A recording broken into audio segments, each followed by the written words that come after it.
मैसेजिक युग, जिसे डायनासोर का युग भी कहा जाता है, यह वह दौर था जब पूरी धरती पर विशालकाय डायनासोर और रेप्टाइल का एक छत्र राज हुआ करता था।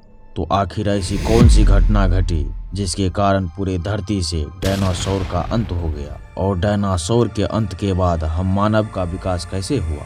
इन सभी प्रश्नों के उत्तर के लिए हमको समय में पीछे लगभग 252 मिलियन साल पीछे चलना होगा। दोस्तों, मैसेजिक युग का शुरुआत लगभग 252 मिलियन साल पहले एंड प्रीमियम एक्सटेंशन के बाद से हुआ था। इस युग को 3 भागों में बांटा गया है। पहला है ट्रासिक पीरियड। 252 मिलियन साल से लेकर के 200 मिलियन साल तक के पीरियड को ट्रासिक पीरियड के नाम से जाना जाता है। इस पीरियड के दौरान सबसे पहला रेप्टाइल और डायनासोर अस्तित्व में आए थे। दूसरा है जुरासिक पीरियड, जो कि आज से लगभग 200 मिलियन साल से लेकर 145 साल पहले तक के पीरियड को कहा जाता है। इस पीरियड के दौरान सबसे पहला मैमल्स, बर्ड्स और विशालकाय डायनासोर अस्तित्व में आए थे। तीसरा और आखिरी पीरियड था क्रिटेशियस पीरियड, जो कि आज से 145 मिलियन साल से लेकर 66 मिलियन साल तक के पीरियड को कहा जाता है। इसी पीरियड के दौरान कई प्रकार के डायनासोर, मैमल्स और पेड़ पौधे अस्तित्व में आए, और यही पीरियड था जिसमें डायनासोर पे घोर संकट आने वाला था। आज से करीब 6 करोड़ 50 लाख साल पहले धरती का मौसम बहुत ही प्यारा था। चारों ओर लहराते पेड़ पौधे, छोटे छोटे नदियाँ, पहाड़ों से आती ठंडी हवाएं और एक विशालकाय डायनासोर थे। इसके साथ ही एक और प्रजाति था जो कि था मैमल्स, जो आने वाले समय में हमारे पूर्वज बनने वाले थे। मैमल्स यानी कि स्तनधारी जीव। मैमल्स अंडा नहीं देते हैं, जबकि डायनासोर अंडा देते थे। हम इंसान भी एक प्रकार के मैमल्स ही हैं। मैमल्स जो कि उस समय पे बहुत ही छोटे आकार का हुआ करता, जिसके कारण डायनासोर से इसे बहुत खतरा था। इसीलिए इन्होंने अपना घर जमीन के अंदर बनाना शुरू कर दिया।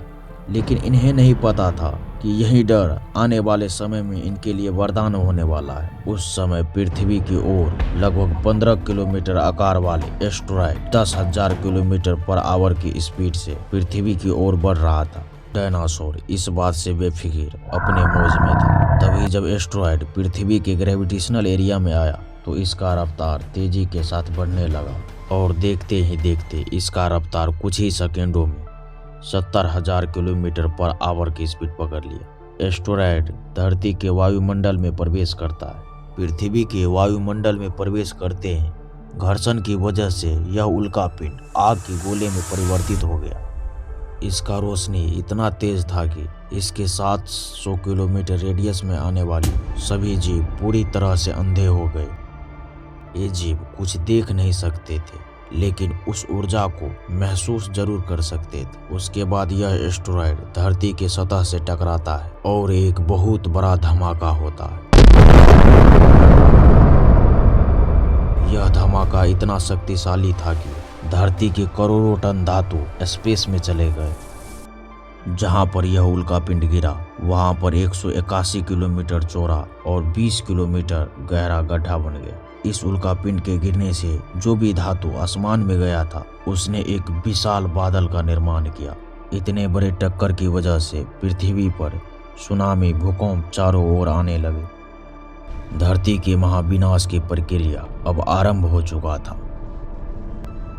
इस टकराव की वजह से रेडिएशन की मात्रा इतना बढ़ गया कि 800 किलोमीटर के दायरे में आने वाले सभी जीव जलकर राख बन गए।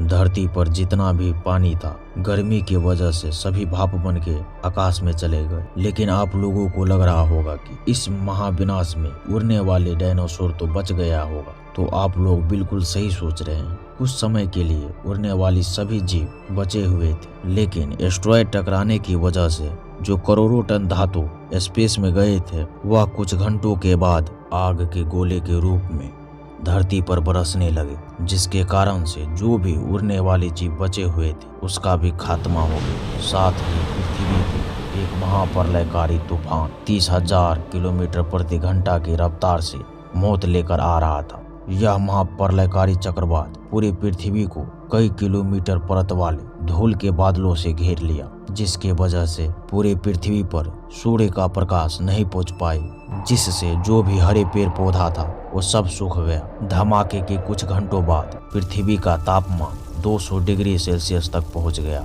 जिसके वजह से जो डायनासोर विस्फोट के बहुत दूर थे वे भी धीरे धीरे मरने लगे। इस महाप्रलय में धरती के लगभग 75% आबादी समाप्त हो गई। लेकिन इस महाप्रलय में जिसका फायदा होने वाला था वह था मैमल यानी कि स्तनधारी जीव। क्योंकि ये बिलों में रहते थे इसीलिए इसने खुद को महाप्रलय से बचा लिया। अब तक डायनासोर पूरे धरती से विलुप्त हो चुका था। महाप्रलय के कई लाखों साल बाद धरती पर मौसम सामान्य होने लगा। प्रलय के इतने सालों बाद पृथ्वी पर हरे पेड़ पौधे हो चुका था, लेकिन मौसम परिवर्तन के कारण जो नए पेड़ पौधे हुआ था वह काफी पौष्टिक हो चुका था, जिसके कारण मैमल्स काफी तेजी के साथ विकास कर रहा था। अब तक ये आकार में काफी बड़े हो चुके थे, लेकिन ये अब भी हमारी तरह बिल्कुल नहीं लग रहे थे, क्योंकि इसे आगे चलकर अन्य कई प्रजातियों में विकसित होना था। आज से लगभग 4 करोड़ 70 लाख साल पहले अब धरती का मौसम समान हो चुका था। इस समय धरती काफी जानी पहचानी लग रही थी। केवल एक भूभाग का निर्माण अभी बाकी था, वो था माउंट हिमालय। अभी इसका निर्माण बाकी था। कुछ सालों बाद धरती के गर्भ में फिर से एक हलचल हुआ, जिसके कारण 2 महाद्वीप आपस में टकराए और एक नए महाद्वीप का जन्म हुआ, जो कि था माउंट हिमालय, जो कि आने वाले भविष्य में आधी दुनिया की प्यास बुझाने वाली, क्योंकि माउंट हिमालय से दुनिया की लगभग आधी नदियां निकलती है। लेकिन इस धरती पर अब भी किसी चीज की कमी थी, जो कि था ये मैमल्स यानी कि स्तनधारी जीव। लेकिन अब परिस्थिति बदलने वाली थी। करीब 40 लाख साल पहले